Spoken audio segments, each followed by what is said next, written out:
بالکل غلط ہے۔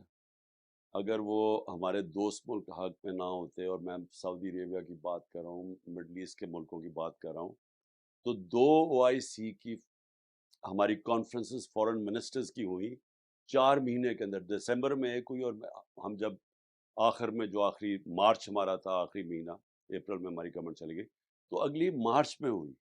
تو کبھی تو ہوا ہے کہ فورن 2 دفعہ فورن منسٹرز کی OSI کانفرنس پاکستان میں دفعہ ہوئی تھی؟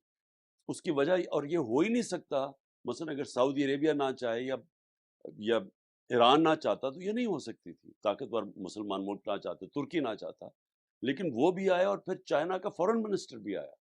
اور تو یہ کہنا کہ ہم تعلقات خراب تھے، اب مجھے یہ بتائیں کہ اب کیا ہے؟ آج جو انڈیا اور امریکہ کا جو جوائنٹ سٹیٹمنٹ آئی ہے، نریندر مودی جب ٹور کر رہا ہے، تو انہوں نے تو پاکستان کے اوپر دہشت گردی کا الزام لگا دیا۔ انہوں نے تو بات ہی نہیں کی کہ ہندوستان میں جو ہیومن رائٹس کی خلاف ورزی ہے، جو کشمیر میں ہے، جو اقلیتوں سے ہو رہا ہے، مسلمانوں سے ہو رہا ہے، اس کے اوپر تو کوئی بات ہی نہیں۔ انہوں نے تو پاکستان کو ایک وہ ملک بتایا ہے جو دہشت گردی پروموٹ کرتا ہے۔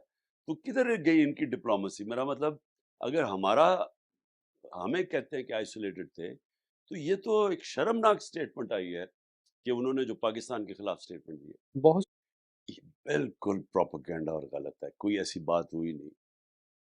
بلکہ ڈونلڈ ٹرمپ نے پہلی دفعہ، میں نے اس کے سامنے کشمیر کی بات کی میڈیا کے اوپر، اور اس نے کہا کہ میں کوشش کروں گا کہ اس کا مسئلہ حل کرنے کے لیے۔